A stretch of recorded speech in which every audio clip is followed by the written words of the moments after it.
former member of parliament, Rajya Sabha. He was supposed to be part of this panel, but he's in Dubai, and unfortunately, he couldn't join this morning because a movie promotion is going on. As we saw and heard from yesterday, this is a Mela. This is not a conference. This is not an expo. This is a very Indian-style Mela. And it is a Mela of hearts and minds, where we are very informally discussing, and we are witnessing some tremendously flexible bodies and minds. Yesterday, the Malcolm team performance, the Mardani Khel performance, the Gatka team performance, unbelievable, the performance of the Kung Fu, Wushu teams and the Silambam teams.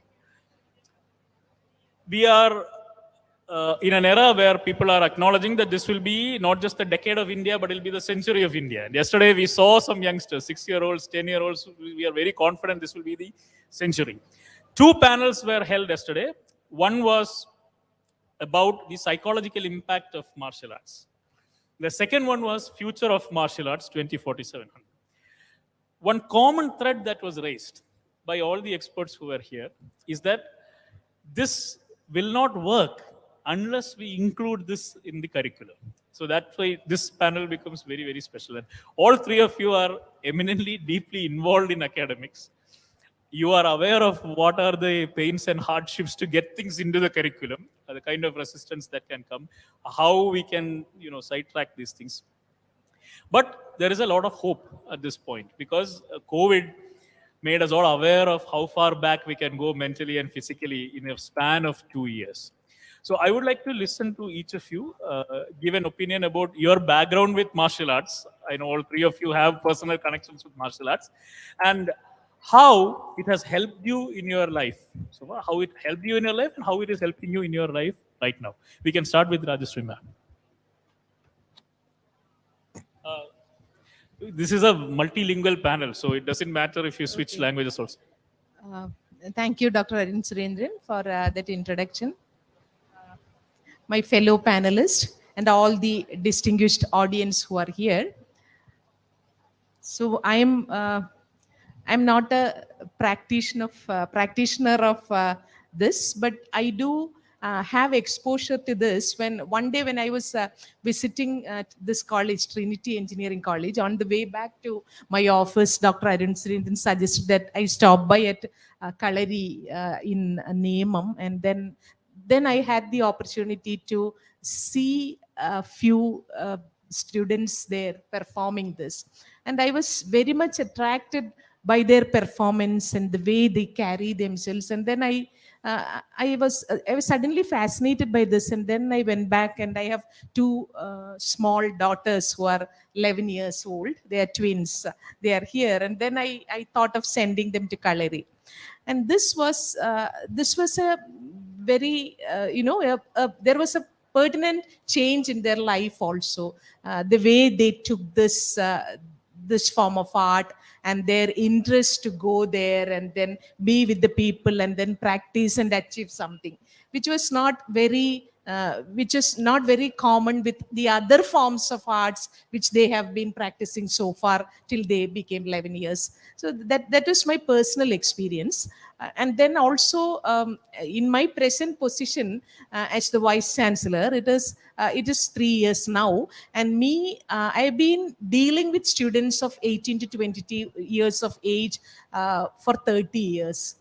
So you can imagine the way this 30 years have changed people in those age groups, 18 to 22, and the difficulties and challenges involved as educational administrators, starting from teachers to heads of the departments to principal to vice chancellor, handling these people with very, very, very different kinds of problems coming from various backgrounds, and the challenges that the industry poses with respect to jobs, the challenges that the new educational systems and practices in institutions have been bringing in, and all the other social evils around. With all these, and also the changes in societies, I should say, the way they grow up, their family structure, everything has to contribute to their life in the academic institutions. And when we think of mitigating them, no, it is not a one-stop solution for that. We need to think very holistically. Okay, I'll continue after listening from you what you have to tell. Thank you so much. Matrubhyo Namaha, Pitrubhyo Namaha, Gurubhyo Namaha, Sabhayi Namaha, Sabhapadibhyascha Namo Namaha. A very warm welcome and good morning to all of you and my co-panelists. It's an honor to be on stage with you all here. And I will specifically make 3 points about 3 aspects. One, as Arunji suggested, personal connection with the martial arts. Second one, what I have seen in the students who practice martial arts and what does it bring to them. Third one, I think is the most important one. How can we bring it to the curriculums and into the schools and education system? So personal connection, I mean, was earlier, I was a late starter. I started my martial arts practice around 23 and I started Taekwondo at that time and practiced really hard. That was a very, not a competitive one. It was much more about uniting the body and mind because that was the philosophy with which that school I trained was working. So one thing I noticed there, this was during my PhD, and as you know, PhD's programs are very, very stressful mentally. And what martial arts brought to me was that a sense of balance. Whether it was in the life, personal life or professional life, that sense of balance is something that I cherish, and that being active physically and channelizes the energy in the proper way. And then when we basically started a family and all, then my daughter also got into that. And one of the very common things that is diagnosed in children these days is something called as ADHD, attention deficit hyperactivity disorder. And it is becoming like a epidemic sort of a thing. But when you look at a children are supposed to be active, playing. They're not supposed to be sitting in a chair for 6 hours in a day and listen to a lecture. So most children are like that, and my daughter and son, they were all like that. So they were finding it difficult actually to concentrate. And once my daughter started a Indonesian martial art called Pukulan Tajmande, then she calmed down and much more sense of those things were there. And again, the sense of balance came back. And so in our home, all of my children practice martial arts. And recently we had the first ever IKS division organized the IKS Mela. And in that, we were very fortunate that we had Dr. Arun and Dr. Mahesh's team come up. IKS Center on Kalarippayattu and Siddhar Tradition. They performed in Delhi. So that long break I took after practicing Taekwondo, 12, 13 years, Arunji inspired me and then said, you can start anytime, no worries. And then we started one fine day through an online thing. Now you see, it's also possible to do this kind of online learning also. So that is essentially now I'm practicing, and I'm a very proud student of Agastya Gurukulam and Mahesh Gurukul and Vishnu Ashan. So they are my teachers. So that's my personal connection, the fun thing. Second thing I wanted to talk about was the impact that I see in children and students and on when they practice martial arts and when they don't practice martial arts. I teach at an IIT Indore, and I'm going to talk about both 18 plus kids and also 18 kids below 18. So when I see them, one of the biggest challenges that is being faced by a lot of students these days, college going kids, is the mental depression, anxiety. These kind of issues are very, very common. I was surprised to see that we needed the the wellness, mental wellness kind of coordinator there, a counselor. And her job is essentially now appointments are filled up like for weeks together. And I was really surprised to see that in a small campus. And this has become huge. And going back 30, 40 years, we didn't really see that. And I think there is a lot of, especially the COVID, also that online communication. I mean, we say that we can teach online, but there is that personal connection that is missing in the classroom teaching. I think that all these isolation, human beings are social beings first, and that isolation from others and that community, sense of community really brings out a lot of these anxieties and other problems. And I think that is where channelizing that energy into the right direction is something that will help again bring back that sense of balance. And again, same thing with the school children. As I was saying earlier, if children are supposed to be active, and channelizing their energies in an active way is something that will really help them to achieve that sense of balance. Because on the schooling system that we have right now, for the good or the worse, it is going to stay pretty much in the same structure. We are going to have lectures. It will be like 8 to 2 or something like that. And so children are expected to sit down. But then if there is some way that we can use that to adapt it, that will be something that will be great. And third point about how can we bring this, implement this in the NEP 2020. We are IKS division, we work very closely with UGC, AICTE, and also the NCRT, for example. So if you look at it, the key thing, there are two key things. The first thing is that we need to have a societal buy-in. Unless people are convinced that this is something that is valuable for their children, they will not really go. And just like your example, you had gone and seen the value of martial arts for your children, and you enrolled them. Similarly, I think there is a need to educate all our parents about this, that there is something that the child can gain out of this. And whether it is, because ultimately we all want our children to be happy. And I think that is where each of us who are practicing martial arts, is very important for the martial arts community to do outreach events. This is such a great example of a outreach event where we saw so many children come from so many schools. I think we need to be doing this and taking this to schools and informing parents through multiple channels. I think that is one thing that we need. So we need to make them sumukha. So we need to make them basically positively aligned towards this idea that martial arts is something that parents, their children need to learn. Second thing is we also need to educate the teachers. And that is where a lot of the policies succeed or fail, is if we have proper teacher training. And there is this physical education is already a subject. But then unfortunately, if you look at it, most of the games that are taught there are essentially based on the Western basically games like tennis, cricket, or something like that. At IKS division, we try to introduce Indian games. In fact, we are going to announce that implementation of that initiative, where we are initiating 75 Indian games in schools. Every month, they will be playing one martial art, one Bharatiya game. Similarly, we need to be thinking about introducing that martial art. For that, India is blessed with so many martial arts, and we need to be focusing on the region specific martial arts. Just like we are talking about a multilingual, multidisciplinary education system, where we are talking about education system in the Matrubhasha, we also need to be thinking about bringing arts and culture and similarly the martial arts of that region into the education system, because then we'll be having a easier buy-in from the parents as well, because there is that regional pride associated, which is very justified. And also we need to basically take it to the whole other thing. And experiential learning is something that NEP 2020 is emphasizing quite a bit. And I think bringing that martial arts not just as a physical exercise, that is a notion that we need to dispel. That it is not a physical exercise, but it is a complete system of life that prepares the children for life. So as John Dewey said, education was not filling of a pail, but lighting a fire. I mean, this is that kind of a thing that, and education is not preparation for life, it is a life itself.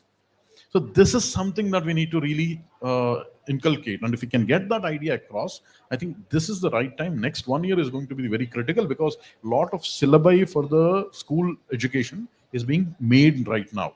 National curriculum framework is going to come on 4th. I think today, last week, 3-4 days ago, it was released. So these are all things. This is the time that we can create this national awareness. And I think events like Dhara will be something that we need to use to go into the consciousness of the society and also into the system from the other ways by bringing it into the policy recommendations.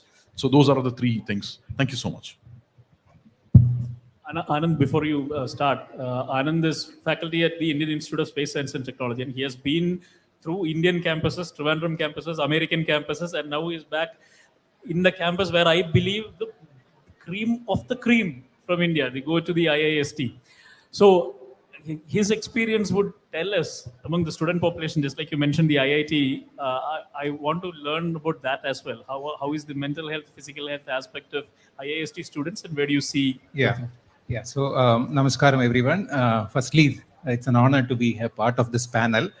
I'll first answer the question that Arunji had posed in the beginning, which is my connection with martial arts. So, I am a student of Agasthyam just for a year. It's been only a year. But in this 1 year, in addition to my own personal practice of the martial arts of Kalari, I've had the chance to see up close great gurus like Mahesh Gurukal and so many others who have been with this art form, who have been journeying through this art form for decades.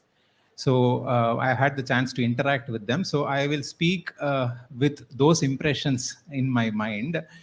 See, I think one of the biggest challenges, as Sir was mentioning, of this century is how to maintain some sanity, how to maintain some inner peace, how to maintain human relations in a world which is kind of increasingly trying to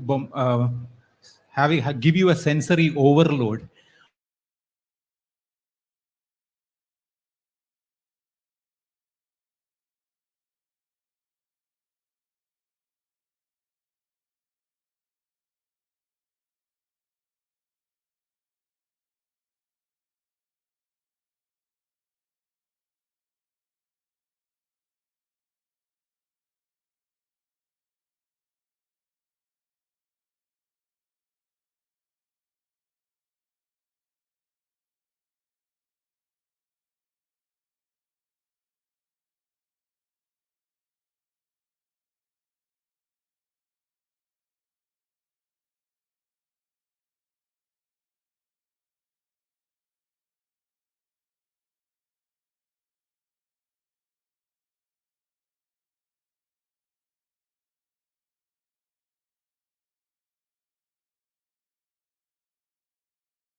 And this I have seen with many of the great gurus here.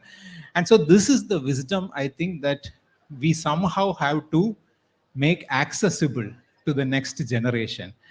And the national education policy, after 3.5 decades, we have taken a close look at where our educational policies stand and what kind of an impact it has had at society at large. So 3 generations have gone by through this curriculum.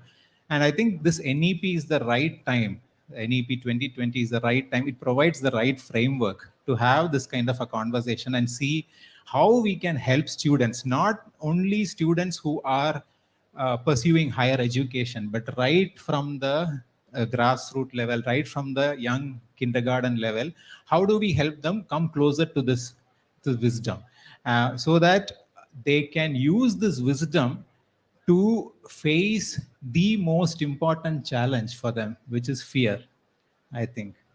And interestingly, martial art, at the face of it, again, people may think it is about acquiring some lethal techniques that will help you to fight an opponent outside. But the real conflict is always within. And that is where I think this martial art form would have a role.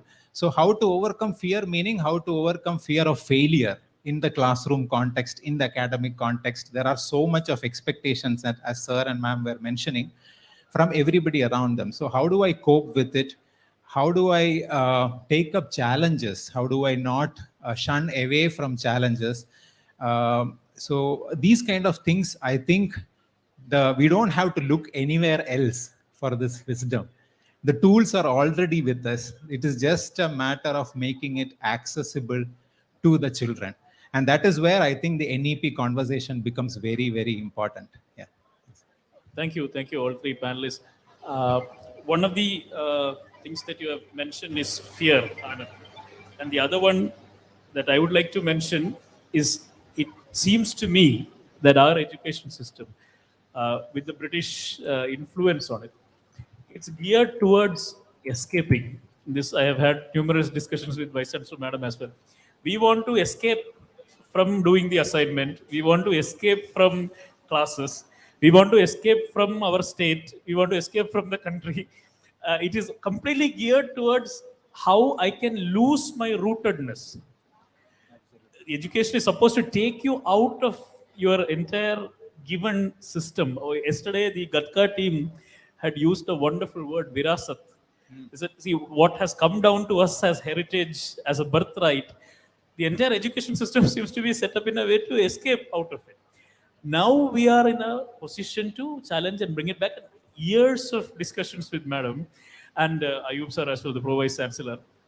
The key difference in her leadership is that we have finally become a very student-oriented university, where what we are thinking about is what is going to happen to the individual boy or girl who has come to us, not about administrative, what happens and this and so on. So in that context, every time Madam is always discussing with me, how can this be helpful for the individual student to come, and how can we recognize this? Yeah. Right? If somebody right now, even if we may not be able to bring things into the system, we can recognize the students who are taking an effort to do this and the parents outside doing this. So right now, I think only the Western sports are acknowledged and they get credit for doing this thing. Can we start with something like the activity points that we give, but we'll also recognize the martial arts, and that can be a beginning. So, Madam, I would like to know your thoughts on. Yeah, having listened to both of you, especially the honored member from Indian Knowledge System, so we are looking for a a well-defined framework where not any form of martial arts is integrated into the model curriculum, no, for any program, undergraduate program. If it is a BTech program, it can be any form of martial art, and we always look for outcomes, right, and attributes, graduate attributes. What are the graduate attributes that are looking for? Then I'm not very sure if Indian Knowledge System has some specific research which is concentrating on that. If you do this, you become this, and if you do this, you can have these kind of mapping the practices with attributes, and then it will be a good idea to have that. See, the problems that both of you have elicited, it is very, very common with us also. It is like, if you look at the students, they have, see, their mind and body, these two never unify. That's very clear, because you see them promising in front of you that I will change, I'll do this, that. They are not able to keep up their promises. And the modern, especially the post-COVID season, if we examine, all the students and all the youngsters, not only students, they have a very disrupted sleep patterns. It is like 2:30, 3. Our friends will be here listening to us from your college.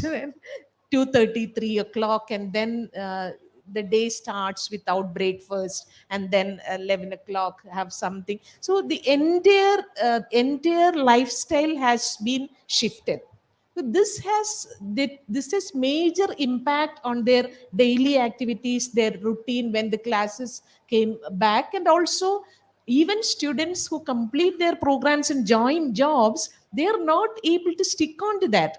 And it is very, very disappointing for us to listen to a group of entrepreneurs in a park we have an apparel park here in Kerala, and we went and interacted with them to see how we should be changing our academics to suit their requirements and all. And they were really disappointed, and they were expressing their anguish in telling us that if you call them for a training and if they opt for an internship for 5 days, they just want to finish it in 2 days and vanish.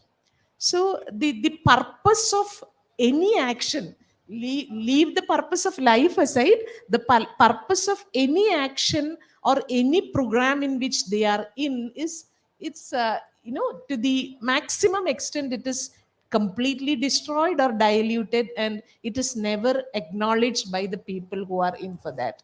So it requires major changes, not in the external things that we organize and then external inputs we give to change this, but internally their self, or whatever you call it, their self should reflect what is required, and then they should change their self to unify with the action they are doing, and their body should be an instrument to be part of this. So I'm very much in for anything that you can bring for us. If you say we have NSS, for example, NSS camps, so I'm very, very painful to see that students, all of them organize NSS activities, but it's only in papers, and it's just having some fun, having some food together, and then it never serves the purpose why it is designed for, except a few students who really go to such activities and work for it.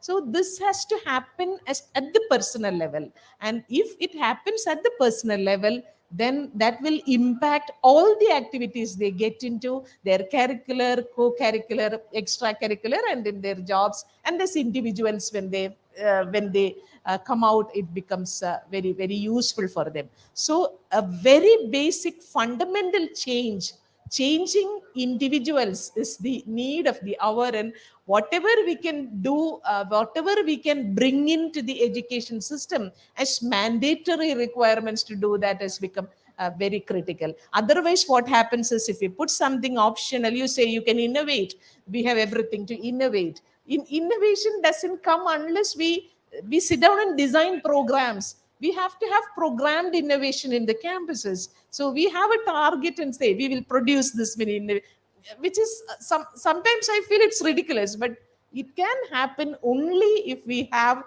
as you said, very sane individuals with clarity in their mind, and who can see things on their own, and who can respond to the needs, whatever be the needs. It is innovation, or it is creating $1 trillion economy, or it is serving the public, or whatever it is. The people have to change, and the educational system has to change to bring in the changes in people. That's what we are looking for, and I'm hopefully I'm 100% I'm believing that the new model curriculum that is coming out from AICT now will definitely have a component in this. It is not something for marks, but it can be a mandatory course, with say pass, fail, or whatever.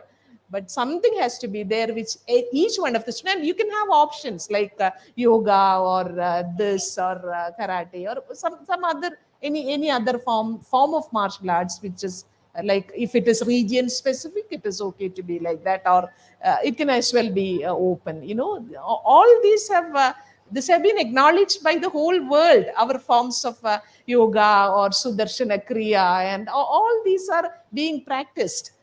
So it is through experience that we learn. And when you said it, I was also thinking back. My first yoga class was at IIT Madras when I was doing my PhD, where you get time and you feel something is needed. Otherwise, you'll have to go to the health center to check your ECG. When your guide is not very treating you very peacefully, you feel some kind of heaviness here, and then you go and take your ECG, and there's nothing out there, but it's something else. So it is your capability to sustain all these external pressures, external happinesses, sadnesses, everything. Each individual has to be brought out in a very strong way. Only then they can be there can be purposeful life. That is my feeling. A couple of things that I remember. The first thing you asked was we need an outcome, an attribute which we can directly attribute, which is our fundamental research in the IKS Center for Kalarippayattu. Yesterday, Brian Moore had spoken in the second panel about psychological impact, about the work he did in Australia, where he found significant improvement in resilience. So what we are trying to do in IKS Center is to see if Kalarippayattu can give the similar. So once the scientific evidence is presented, it becomes very difficult to dispute it. So that will be taken care. The second thing I want to mention is about in connection with NSS and the activities. We have our NSS volunteers, their NSS team in Trinity. It's very easy to find that it's usually the 30-40% of the students who end up doing the job. But that training is tremendous. Yesterday, before leaving, I had asked 3-4 boys to make sure that you sleep on this stage, I told them, because that's a great learning that happens. I have slept on the stage during my BTech days. So today morning they met me 3-4 of them who slept here. So see, that is an integral Mela-based education that you can provide where you feel deeply involved in the system, because otherwise it's just a certificate gaining thing. 2 days I'll go. I'm not one. The third thing I want to mention is the Buddhist concept of monkey mind, right, which is completely scattered. Trinity is a campus full of monkeys. So I always ask the students, what is the difference between us and them?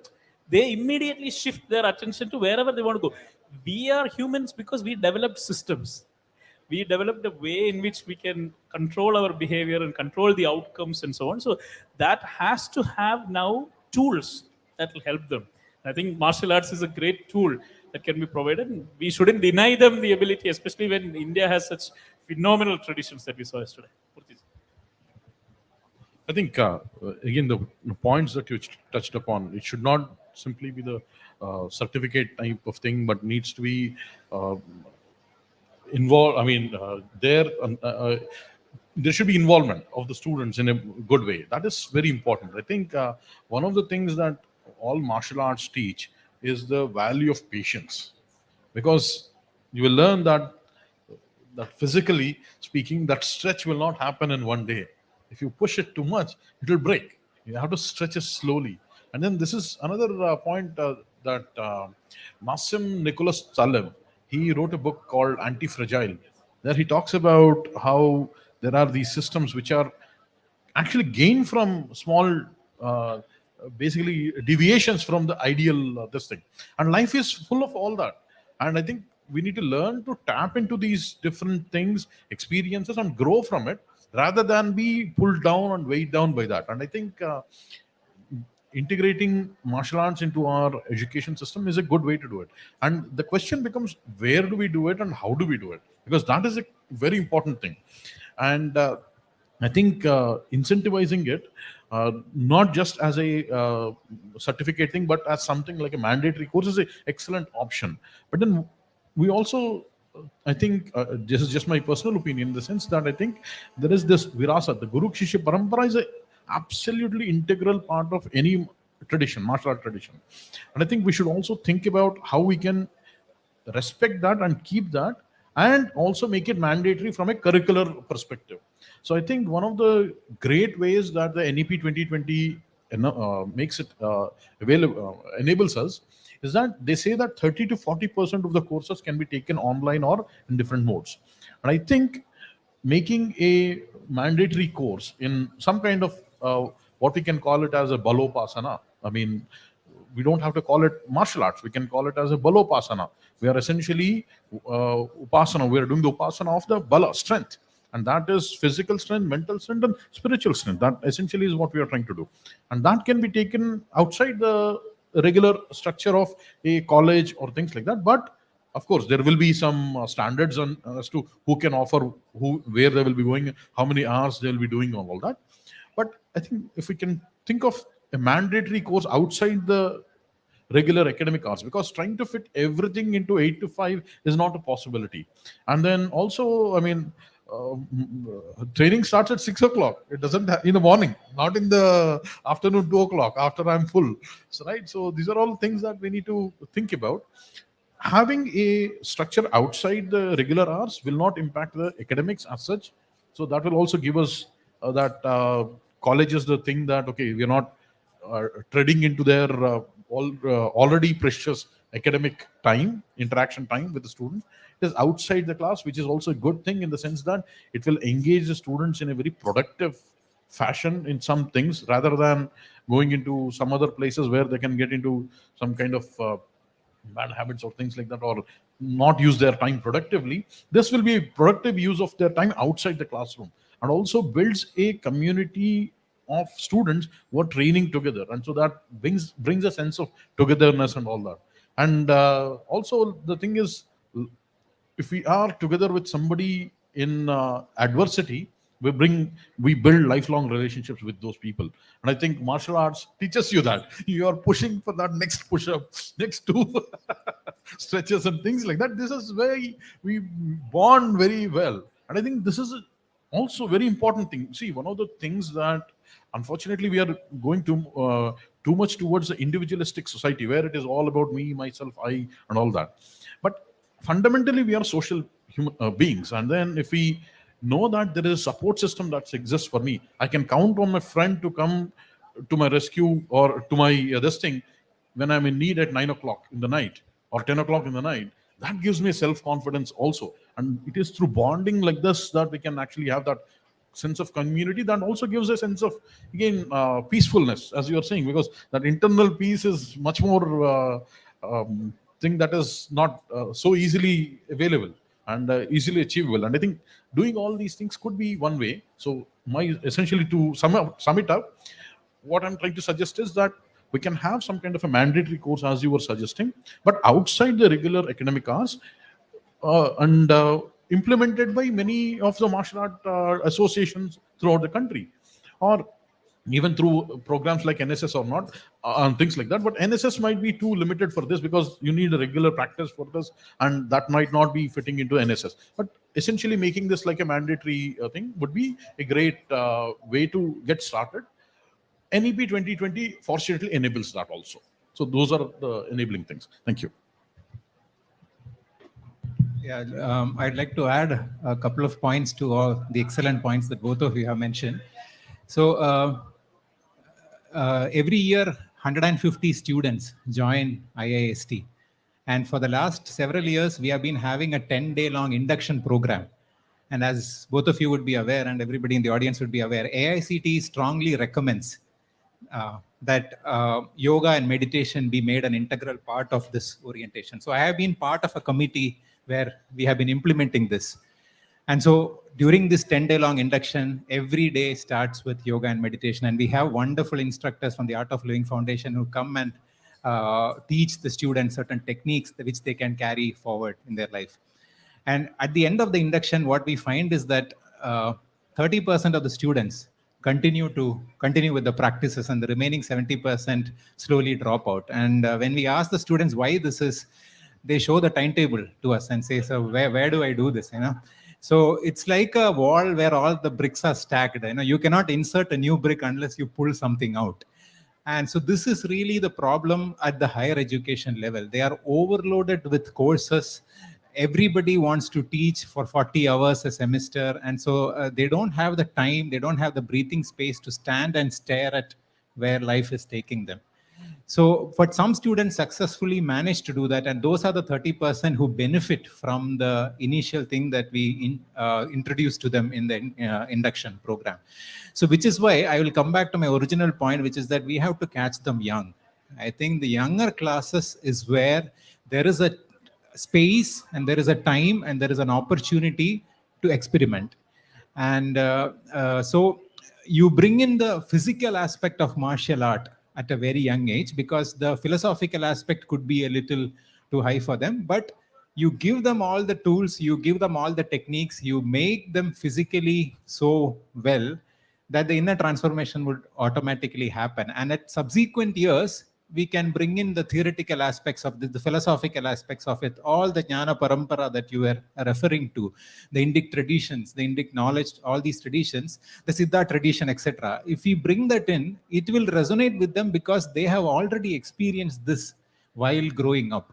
And so they can relate to it, and anything that which they can relate to will stick with them, and they will become the most ardent proponents of that. So I think an experience first, followed by a theoretical grounding, is what is needed.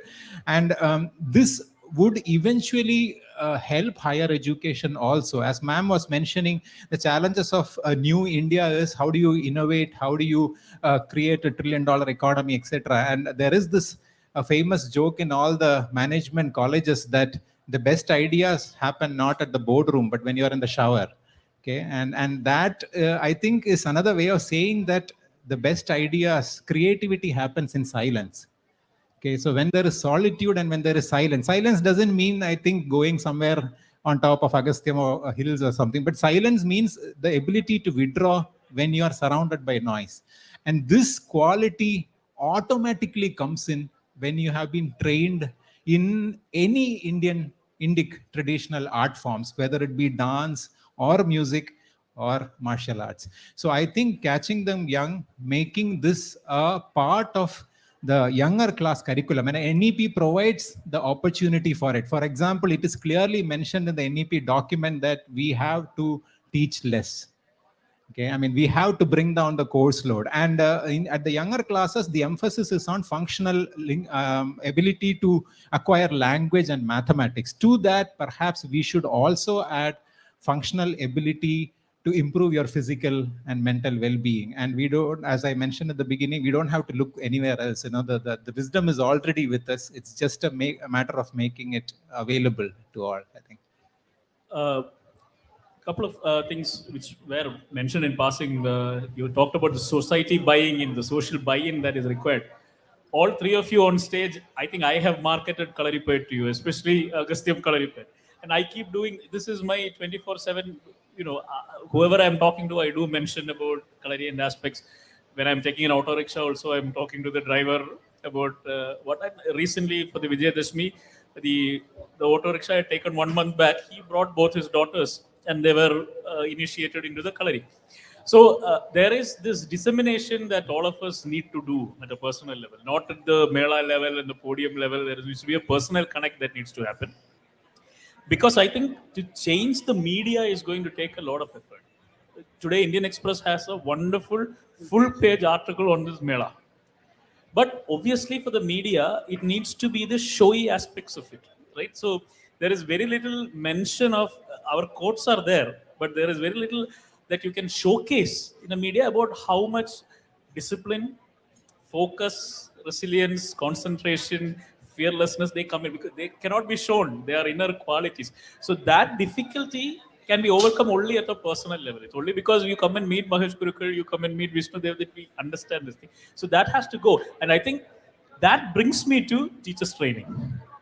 We need to have, we can catch the students young, but that last link is always the faculty in the classroom, the teacher who walks in.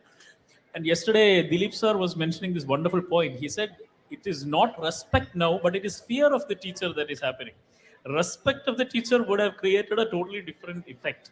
So what is the faculty, because we are going to start a teachers training program in Kalarippayattu in association with the Center for Trade Testing, so that we can create more ashans for Bharatiya Krida, to go to schools, but a level of standardization and certification through the IKS Center and so on. But madam, I can start with you. Faculty training, right, which will be an essential ingredient. To get the induction program going, we had to bring in as many faculty as possible. So what kind of changes can we bring in into that? Because the first complaint will be what he said, the bricks are all packed, I can't take anything out. What can be done? Yeah, it is. The problem is same everywhere. Today, someone was mentioning the other day in a conversation, people are not able to innovate because they don't have time to innovate. That's what is happening in campuses, because it's all with exams, courses, and one course itself will be some 3-4 textbooks. And the designers of the syllabus, they believe that unless the syllabus is full, it is not complete. So that is the way the system goes. And as all of you said, the first this thing will be to expose teachers to the practices and all. If we can have a training program, a faculty development program, or generally on bringing out the other capabilities of students. We all talk about soft skill now. So our soft skill has been reduced to speaking English, then your ability to be in a team. So what was required of the services kind of jobs we were doing, that was our definition of soft skills for some time. So the soft skills, life skills, everything is there, but what should go underneath these names, that should be carefully thought about from the transformation we are looking for when NEP 2020 is implemented. The holistic education and transformation of individuals through education. Then what are the other skills we need to put in, and how do we group them? It can be something like a wellness that is never addressed in our systems, a wellness center, and then student wellness programs. So that wellness includes physical as well as mental wellness, and that will definitely avoid many of the problems, like you said, the other kind of channelizing energy that we are facing in the campuses. That will be completely that can be avoided if students are into it rightly. So we have to have some kind of changes there itself, the along with the attributes, along with the transformations that we need to make on the individual plane. What is it that we are aiming for, and how do we bring in that, and how do we make educators aware of that through a large number of programs, introducing a new segment itself in education, like you have basic sciences, humanities courses, then engineering core, engineering specialization, like that, and individual capabilities, bringing their individual capabilities. There should be some credits devoted for that, and that can include all these, or can be the experiential part of that, and how physical education can be linked with that. It can be as one component, and that should definitely be there. And it need not be within that 8 to 5 or the 40 hours or so, which is there in a semester. It can be 24/7. The students and teachers can interact or have online interactions, or some way of counseling at an individual level by the teachers. Only through the when we face with the scale that we deal with, it will be difficult to have monolithic solutions for that. That is where we fail most. Yeah. So I mean, you were mentioning about the different students, wellness centers, and things like that. And you made a point earlier about how the education system is basically geared towards making us derooted, deracinated from our roots, essentially. And I think, fortunately, the NEP 2020 tries to reverse that. And I think emphasizing on our own cultural rootedness, virasa, I think is going to be a good thing as we go forward. And as we were discussing, I was just reminded of a conversation a discourse of Swami Chinmayananda.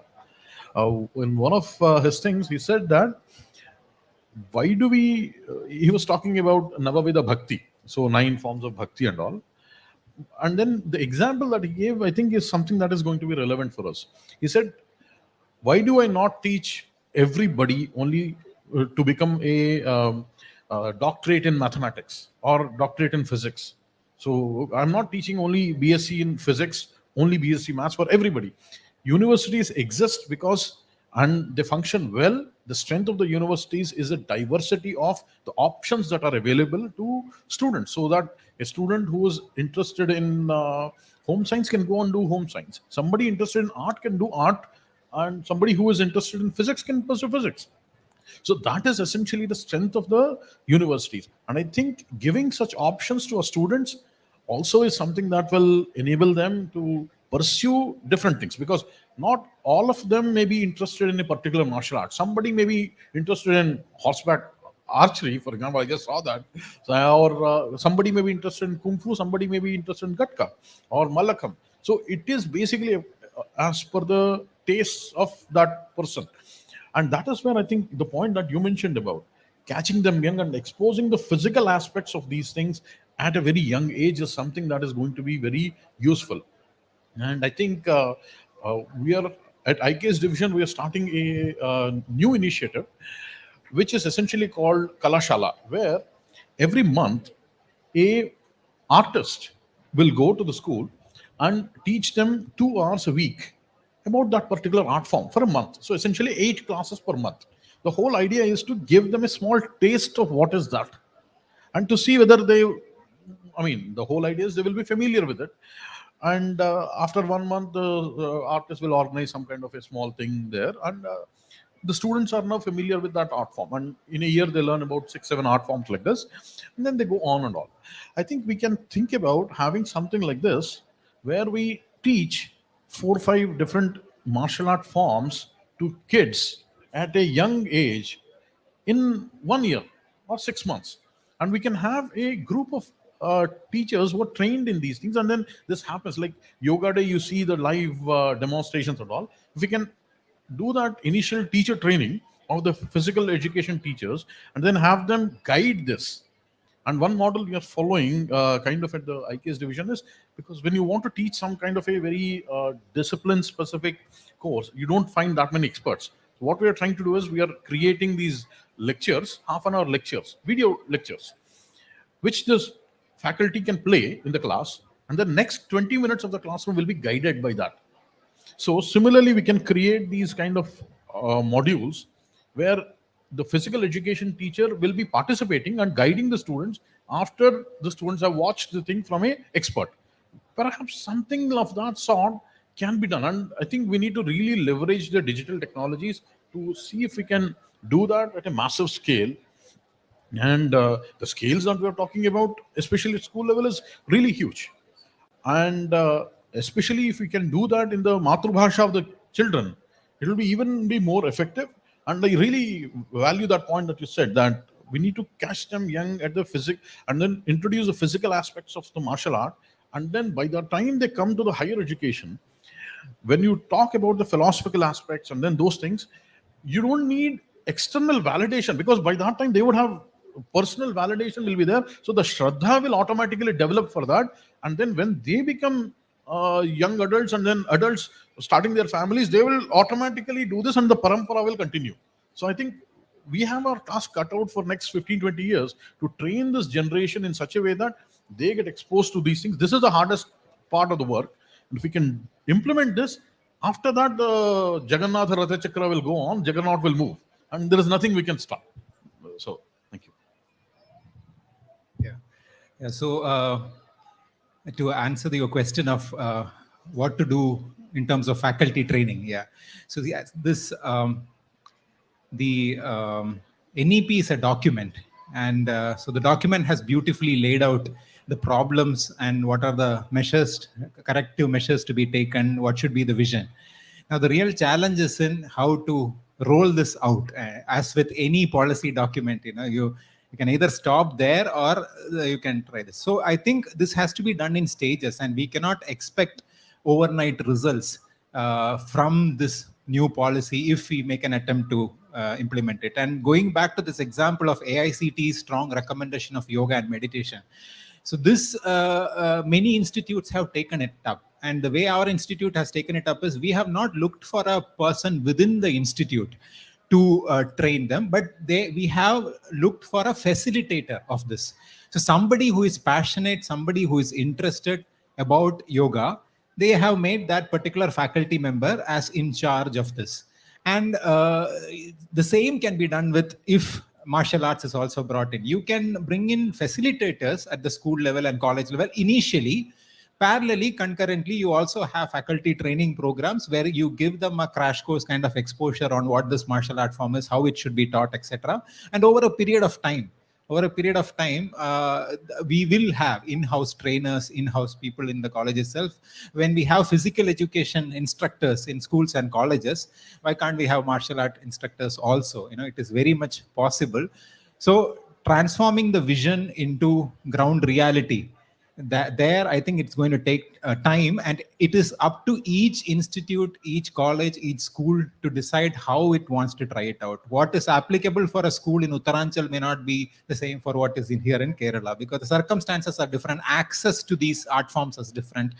So that is, I think, one way of doing all these things. And one core point which sir and ma'am also mentioned is that I think we have been talking about this over decades now. It is time to dismantle this Macaulayan education system.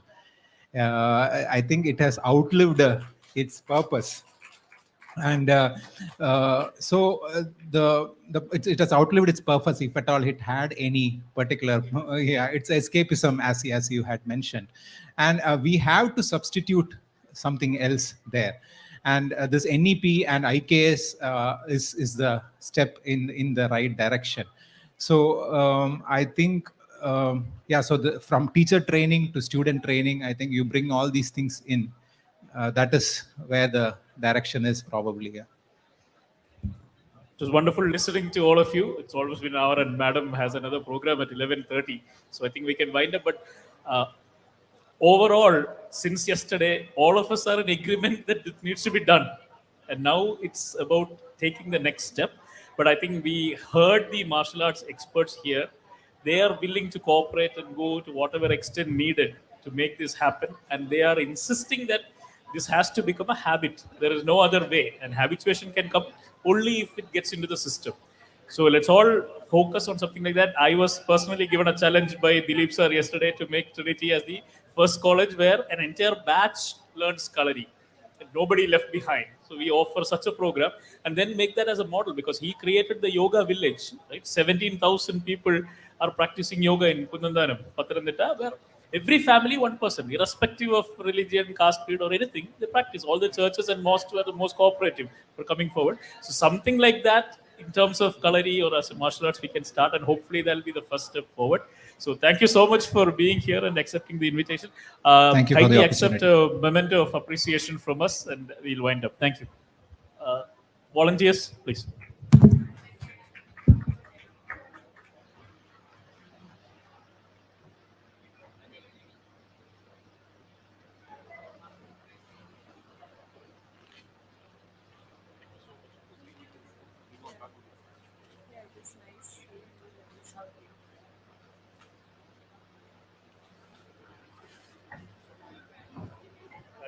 Thank you so much for that. Every week, no memento. Memento only when we meet. Thank you so much. Thank you. Anand ji. Thank you so much. Thank you, everyone. Thank you. Oh, that's